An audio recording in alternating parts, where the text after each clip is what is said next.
Buenas, ¿cómo están? Bienvenidos una vez más, bienvenidos todos a este sistema de enseñanza virtual de la Universidad Privada Telesub. Estamos llegando entonces al final de esta segunda unidad donde hemos desarrollado el tema de la interpretación jurídica. Es necesario, y antes de empezar este último tema quiero decirlo, es necesario que nosotros aprendamos los métodos de interpretación. No solamente porque en algún momento en el futuro podamos ser magistrados o algún operador de justicia. El abogado que litiga y que asesora necesita necesariamente saber estos métodos de interpretación. Hay, sin embargo, unos principios de interpretación que deben tomarse en cuenta, no solamente para interpretar normas jurídicas de rango inferior, sino también aquellas de rango constitucional. Nunca, como hoy, el abogado ve abierto la posibilidad y las puertas de lo que se llama, pues, el nivel constitucional. El nuevo Código Procesal Constitucional que se ha promulgado recientemente es una muestra de ello. Hoy día podemos acceder a través de acciones de garantía, acciones de amparo, acciones de habeas corpus, podemos acceder a una justicia que sin llegar a ser una justicia alterna, llega de todas maneras a ser una expresión de justicia. El Tribunal Constitucional que vigila y supervigila, por decir un adjetivo más concreto, el cumplimiento de la Constitución y el cumplimiento y deber que tienen los jueces, magistrados y todas las autoridades y toda la población de llevar adelante y respetar las normas constitucionales por encima de todo ese bagaje de normas administrativas, de normas inferiores y de leyes y procesos que están por debajo de la Constitución. Se ha creado, pues, entonces, un proceso constitucional y se ha creado, ¿no?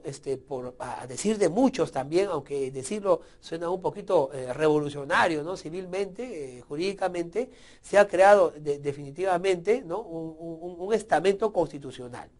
Muchos juristas, ¿no? Están de acuerdo con que esto sea así, puesto que el Poder Judicial y los sistemas de leyes inferiores a la Constitución necesitan, de todas maneras, un control constitucional y también un control difuso. Entonces, ante esta realidad de la existencia de procesos constitucionales y de la necesidad de interpretar la propia Constitución, ¿no? Que en sí mismo es una ley, sí, pues está bien, será la Carta Magna, será la ley de leyes, pero es una ley. Entonces, el jurista, el abogado, el investigador tendrá también que interpretar la Constitución. La norma constitucional será nuestro objeto de estudio y nuestro objeto de interpretación. Y dicho esto, entonces vamos a entender y empezar este último tema, el tema número 4, que le hemos puesto un título que seguramente te va a encantar. Vamos con el tema número 4 y la diapositiva de su presentación. Universidad Privada Telesub, tema 4, Principios de Interpretación Constitucional. Bueno, ciertamente cuando hablamos de la Constitución estamos hablando de la ley de leyes, de la Carta Magna. En la teoría pura del derecho, del cual Hans Kelsen es su gran exponente y su gran defensor, si algo tenemos que agradecerle a la teoría pura del derecho es justamente el planteamiento de dos cosas, de la norma positiva, como norma escrita, promulgada y codificada, y también la tesis de la jerarquía de leyes. La jerarquía de leyes expresada en una pirámide, en la pirámide de Kelsen, nosotros podemos entender que debajo de la Constitución se encuentran todos los demás sistemas normativos y jurídicos inferiores a ella. La Constitución siendo pues la ley más importante y la ley que va a estructurar el Estado, que va a estructurar la nación, que va a estructurar la jurisdicción, que va a estructurar los órganos y las funciones del Estado, del gobierno. Entonces, y va también a establecer los principios y derechos humanos de la sociedad, se constituye pues indiscutiblemente en la norma más importante. Sin embargo, siendo la más importante, es una ley, como dijimos a la introducción, y tiene que ser materia de interpretación. Y más que todas las demás leyes, puesto que si interpretáramos mal la Constitución, entonces de repente podríamos homologar la validez de normas pues inconstitucionales, o de normas que no respeten muchos de los derechos que la Constitución ampara y expresamente señala como tales. Por eso es importante interpretarlo. Vamos entonces ahora a hacer justamente y a conocer los principios de interpretación constitucional. Pero antes leamos una reflexión. Leamos la diapositiva juntos. La interpretación de las normas jurídicas implica otorgarles un sentido. En el caso de la Constitución, Su interpretación adquiere especial importancia, pues a través de ella se busca dar sentido a las normas fundamentales que organizan la convivencia política de un país. Bueno, sí, yo ya lo había dicho, ciertamente, pero ahí está la diapositiva para que tú la puedas leer y releer a cada vez que lo necesites. Obviamente, darle un sentido a la norma es la interpretación. Y cuán importante es darle un sentido a la norma constitucional.